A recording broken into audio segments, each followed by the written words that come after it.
Now that we've done deep dives on all 8 generations, today we're taking the next step in covering Legends Arceus. As always, instead of talking about topics you may already know about, my goal is to focus on the lesser known details, the stuff you might not have heard before. We're gonna break this video down into 4 sections. First, the origins of the game and the 2019 pitch document, then we're gonna look at details from the 2020 build, then the pre-release details and how the game evolved after its reveal in the lead up to its release. And finally, we're gonna cover all of the scrapped content still in the final game's files. So let's start with a pitch document. This document is titled 2021 Project Outline, which immediately tells us that Legends Arceus was initially being targeted for a 2021 release. The file itself appears to have been last updated in September 2020, but because of the way Japanese dates are formatted, it actually tells us that the document was last updated in September 2019. Now it's unclear if this was the initial pitch date, or if a pitch was first drafted early in 2019, but assuming Legends Arceus had around 2 years and some change for development, I think it's fair to assume that this pitch was originally written sometime earlier in 2019, with active development beginning later that same year. The doc also notes that this project came from Game Freak's development Division 2. Division 1 is likely responsible for the mainline titles, while Division 2 tends to focus on the titles in between, like remakes and experimental games, like Let's Go and Legends. Page 2 again confirms the 2021 target, but as we know, Legends Arceus was ultimately released in early 2022 instead, and to fill the 2021 slot, Game Freak brought in Ilka to develop Brilliant Diamond and Shining Pearl. Now here's where things get interesting. On page 3, the document gets into the actual development philosophy. It mentions that Game Freak were considering a Diamond and Pearl remake, and it seems they hadn't yet fully decided whether to go with a traditional remake using the current technology or go this experimental route. The way it's worded is really intriguing. Assuming development on Legends started around late 2019 and this document was written a while before that, it makes me wonder, what if Game Freak was seriously considering both paths? Now this might sound a bit tinfoil hat, but we know Game Freak has written about hypothetical scenarios in the past, and considering they were still weighing their options in 2019, what if they wrote up a Diamond and Pearl remake pitch document too? If that's the case, it could explain a whole lot, especially the concept art found in the BDSP art book. For those that don't know, some of the concept artwork in that book shows off a modern, almost open world version of Sinnoh, and I always found that strange. Why would Ilka, working on a faithful remake with a short turnaround time, produce concept art that suggests something way more ambitious? So here's my theory. These concept art didn't come from Ilka at all. They came from Game Freak's original pitch for a traditional Sinnoh remake using modern technology. If that's true, we may have just solved the mystery behind those concept images. Continuing on the second page, the pitch document outlines something even more important. It straight up says that this project is meant to pave the way for the next generation of Pokemon. It confirms that Game Freak wasn't just experimenting for the sake of doing something new, they were actively trying to lay the technical groundwork for the next generation and the series' future, especially when it comes to open world gameplay. I think it's interesting looking at it from Game Freak's perspective. Specifically from a technology development standpoint, they knew Pokemon was heading towards the open world direction, but they also knew that they couldn't suddenly pull off a full-scale open world game in just 2 to 3 years. So instead, they started laying the technological groundwork all the way back in Sword and Shield with the wild area. Then, instead of focusing their efforts towards creating a traditional remake of Diamond and Pearl, they focused their energy on Legends Arceus, a project that would push the technology even further and bring them closer to the open world game they were eventually going to create. Then, finally, with Scarlet and Violet, all those pieces came together, and it culminated in their first true open world Pokemon game. While it wasn't perfect, and there's still many improvements to make, it was the first, and it will only help Game Freak create a better open world in the future. Of course, I still think it would have been amazing to see a traditional Sinnoh remake, but considering the time constraints and all the moving parts behind the scenes, it's honestly kind of incredible that Legends Arceus exists at all. Delays or not, they pulled it off, and more importantly, they laid some of the technical and creative foundation for what came next. And it really changes how I see the Legends series as a whole. They're not just experimental titles, they're Game Freak's opportunity to develop their technology, push boundaries, and prepare for the next era of Pokemon, and that just gets me even more excited for Legends EA. Page 4 talks about the intended target audience for the game, specifically overseas core gamers, especially those deeply embedded in gaming culture. The idea was to appeal to a demographic that typically doesn't play Pokemon. Moving on to page 5, It starts to break down the general foundation of the game, and we finally get our first look at some concept art. It mentions that the game would be based on Pokemon World folktales and set around 150 years in the past, which lines up perfectly with what we ended up getting. One of the early concept pieces shows a dense, untamed forest. There's also early concept art of the Cobalt coastlands and an early design of a protagonist. What's interesting here is that at this point, there doesn't seem to be any intention of making the main character resemble the Diamond and Pearl protagonists. That idea likely came a little later. Then we get to page 7, which shows this massive sweeping area, clearly intended to showcase a large open space for the player to explore. It looks pretty close to the final in-game environments, just stripped of the fine details. From this point onward, a lot of the pages I'm flipping through just go into more detail about the game setting, most of which matches what we saw in the final release. Page 13 is especially cool. It features one of the early beta screenshots of the game. I like that the placeholder is literally just Brock. Then on page 18 we get a look at the original story pitch, and it's a little different. The wording's a bit rough, so bear with me while I try to make sense of it. So the idea was that the protagonist would time travel back 150 years. In order to return to the modern world, they'd have to join a pioneer group and start researching Pokemon with them. From there, the player would catch powerful Pokemon in different regions, but at some point they'd face a major choice, siding with one of the two opposing factions. The decision would have massive consequences, eventually putting the entire world at risk and causing the protagonist to lose the trust of their friends. To earn that trust back, the protagonist would have to go through a trial set by the Lake Guardians, and it seems to imply that you'd briefly return to the present. The game would then climax with a player going back to the past, climbing Mount Coronet and confronting a legendary Pokemon.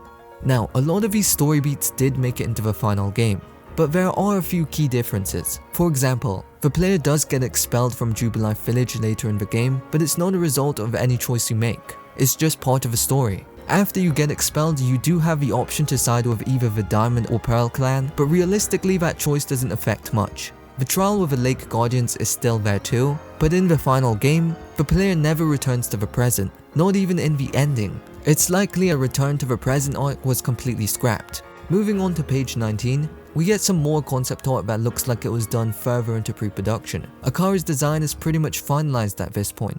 But what really stands out is the environment. The scenery here is just gorgeous, even more detailed and atmospheric than what we got in the final build. I think Legends Arceus still looks solid overall, but seeing how Game Freak initially envisioned the world is always fascinating. Page 20 gives us another stunning concept piece, but this time the protagonist looks quite a bit different. I wonder why that is. Also, here's a comparison shot showing the Sword and Shield protagonists in the beta Legends Arceus lighting. It really shows how much impact lighting direction can have. There's a beta version of a Hisui map included too. Comparing it to the promotional artwork and the actual in-game map, you'll notice some pretty major changes. For starters, the Obsidian Fieldlands looks completely restructured. Even Jubilife Village is positioned a bit differently in relation to the surrounding area. Surprisingly, the Cobalt Coastlands looks nearly identical across all three versions of a map. It's absolutely spot on. It even includes the volcano off the coast. The biggest change has to be the Crimson Merlands. Not only does it look larger in the final game, but the entire biome in general looks different from what we eventually got. The next few pages dive even deeper into the early concept build, with a heavy focus on the core gameplay. One section even directly compares the throwing mechanics to shooter-style controls. This next slide really caught my attention, as it gives us a look at the concept battle screen. It mentions that both positioning and trainer actions would be incorporated into the battle mechanics, which hints at a more active style of combat than what we eventually got. The moves were also mapped to real-time controls, meaning instead of navigating for move selection, you'd simply press a face button to use each move.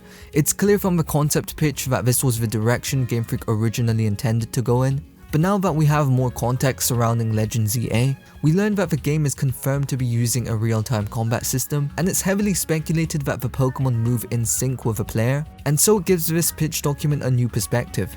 Because when you look back at these early Arceus screenshots, it kinda feels like this was the intention all along. I mean, it only makes sense. Why would the trainer be able to move in battle, but the Pokemon stay static in a real-time combat system? This image even shows a Pokemon running towards its opponent while the trainer moves alongside it, just like what's been teased for Legends EA. So while they didn't exactly abandon this idea, it makes you wonder why they didn't go all in with real-time combat in Legends Arceus. Here's a look at how the crafting menu appeared in the early stages of development. It's pretty rough around the edges, but it's cool to see how the mechanics were already taking shape at this point. I noticed that one of the slides highlight Ursaring as one of the noble Pokemon. Now if you've played the final game, you'll know that Ursaring didn't end up being one of them, it was an alpha Pokemon instead. It also looks huge in this concept. Kind of a shame we never got to see it take the spotlight as a noble.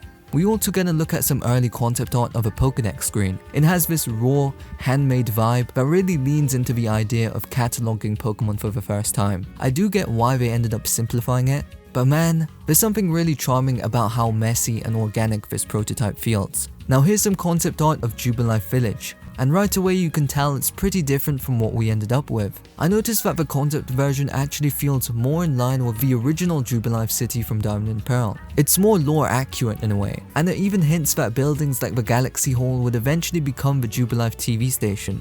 That little attention to continuity really hits for me personally. The concept pitch also suggests that you'd gradually build up a village over time, constructing facilities and expanding the town. That mechanic sounds really similar to a scrapped concept from the original Diamond and Pearl, where you would develop Twin Leaf Town. I would have loved to see the foundations of modern Jubilife come to life throughout the game, even if it was just little touches, like the iconic Jubilife fountain. Another small but noteworthy detail, the pitch references an on-screen minimap, something that was missing from the final game. It was present in the Sword and Shield beta too, and it eventually made its way into Scarlet and Violet. Considering the lack of a minimap was one of the criticisms of Legends Arceus, it's interesting to see that they had it planned but scrapped it later on. The development schedule also gives us some concrete dates. Here we learn that the conceptual period for Legends Arceus officially began in June of 2019. With active development starting just a few months later in September. That gave Game Freak about 2 years and 4 months to complete the game, factoring in the delay from a 2021 release to January 2022. When you really think about it, the turnaround is impressive for a game of a scale, especially considering they were also working on Sword and Shield DLC and Gen 9 at the same time, while also in the middle of a pandemic. It's truly a miracle Legends Arceus turned out the way it did. But of course, like every Pokemon game, Legends Arceus went through plenty of changes during development. Fast forward about 6 months from the start of active development, and we land on a March 2020 beta build, as documented by a user named Pearl23. Right off the bat, the title screen looks totally different. It actually resembles one of the concept pieces from the original pitch document, but it seems that this version was actually built in the Legends Arceus engine, based on the 3D model and grass texture. Visually, it shows off a much more detailed environment. It feels like this was closer to the visual tone they originally had in mind, and don't get me wrong, I think the final game still looks fantastic, and the environments fit the art style really well. But when you compare the final title screen to this beta version, the final one does feel a bit more flat. Still nice, just not quite as striking as this earlier version. Gameplay drops you right into Jubilife Village, and immediately you can start spotting differences. First up, the UI. There's a Zoroark health bar in the bottom left corner. In the final game, while you can send out your Pokemon at any time, their stats and health aren't displayed on screen outside of battle. This might be a sign that Pokemon were originally meant to be able to follow you around in the overworld, something that surprisingly didn't make it into the final version, considering that Scarlet and Violet brought back following Pokemon and also displays their health bars in the overworld. It's not a stretch to think that Legends Arceus may have been experimenting with a mechanic first. It could have even served as a technical foundation for how that would eventually work in Gen 9. There are a couple different interface differences too. In this build, the plus button opens the map, and the X button opens up the main menu. Compare that to the final game, where the map is accessed through the ARC phone using the minus button, the plus button initiates the Ride Pokemon feature, and the X button toggles between items and Pokemon. As for Jubilife Village itself, it's largely similar, but there are subtle changes. For example, the entryway into the village is noticeably different. There's also a visible path boundary way off in the distance that's completely absent in the final game. Some of the buildings on the left-hand side appear to have been redesigned, and overall it looks like the final game ended up with more structures in this area. Then there's the player model in this build, which is kind of wild. It's this strange untextured placeholder character with an entirely different head base.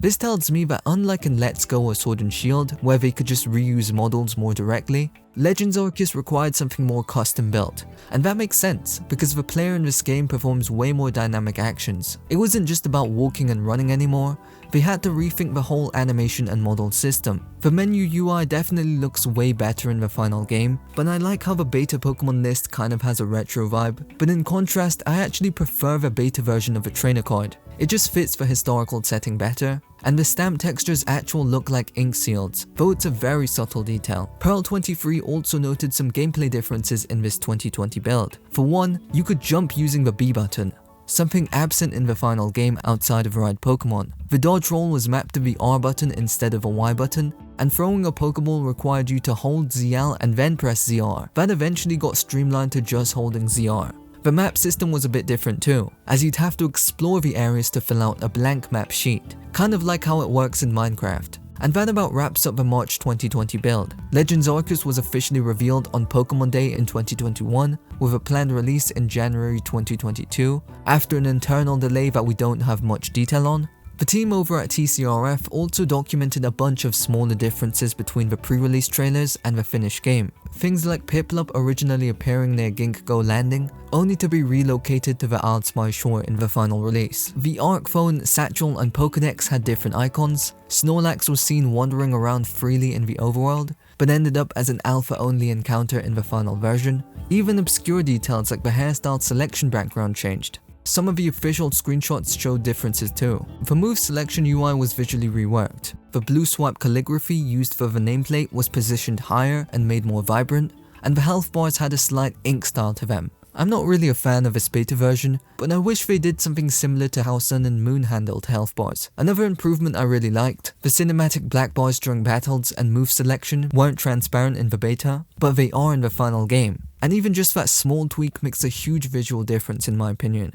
Ultimately, I think it's clear that Game Freak went out of their way to focus on visual polish and make it look as good as possible, especially based on feedback from Sword and Shield. Whether it was UI design, lighting, or so on, it's the small details that can change so much. And now we reach the scrapped content that is still present in the final game files. So let's get straight into it and start with voice acting. Yup, you heard that right. There's strong evidence that Legends Arceus originally planned to include voice acting. While the final game includes a couple grunts from the player, the data files contain a much larger set of recorded voice lines for the player, including full phrases like hello, yes, thank you, and more. Here's the snippet. Wow!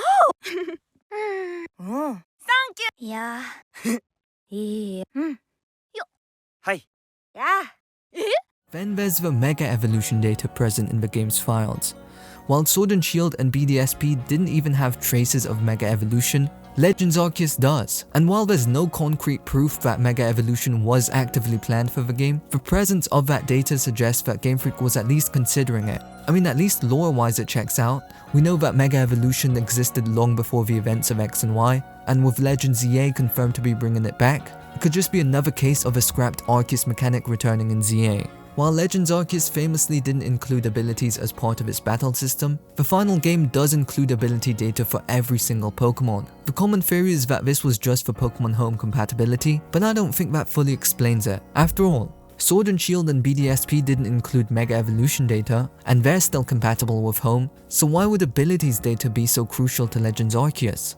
Plus, we know that the game started with real-time combat, and in that context, abilities might have seemed unnecessary. But once the combat system shifted closer to traditional turn-based battles, maybe they debated reintroducing abilities and just didn't pull the trigger. What's more interesting is that the abilities for all the new Pokemon introduced in Arceus were changed in Scarlet and Violet. Every single one. There's also an entire unused beta area found in the game's files. It's said that this is roughly double the size of a typical area, and it's a vast open landscape with towering mountains. There's even a detailed in-game map associated with it, complete with location names and labels. I'm showing the translated version on screen right now. If any of you can make sense of these names or find any cool connections, I'd love to hear your theories. This area is labeled as Area 11 in the files, indicating that it was added to the files later in development. If I had to speculate, I'd guess it might have just been used as a testing ground, maybe where Game Freak played around with elements from all 5 zones in one mega map. Here's a model of the area. You'll notice that the rivers shown on the drawn map aren't present in the 3D model. Now, the cherry on top of all the scrapped content in Legends Arceus is the unused modern-day player's room. This is a fully modeled, fully textured space that depicts the player's bedroom in the present day. For a long time, people weren't sure what this was for, but after the Terra leak occurred, we learned that this would be part of a scrapped opening cutscene, where the player would be sucked into the time rift at the beginning of the game. Even though that cutscene didn't make it into the final version, it's truly fascinating that the room itself remained in the files, especially in such a complete state. It suggests that the idea made it pretty far into development before being ultimately cut. Here's my personal theory. After Legends Arceus was delayed to early 2022 and Game Freak handed off development of BDSP to Ilka, they probably got nervous about the reception to the remake's art style. And to avoid BDSP receiving harsh comparisons to this room alone, Game Freak may have chosen to completely remove any modern Sinnoh content from Legends Arceus. It's possible that this modern bedroom level may have been featured at the end of the game too, and that the player would eventually return to the present at the end of the game. I always wonder why the player never returned to the present at the end of the game, and now we might have some idea of why that wasn't the case. But still, this unused room made it into the final game files, and it is one of the closest glimpses we've ever had into what a Game Freak Diamond & Pearl remake might have looked like. And with that, we've covered all of the highlights from Legends Arceus scrapped content. If you guys enjoyed this video, leave a like, subscribe, and share. Thank you so much for watching, and I'll see you in the next one.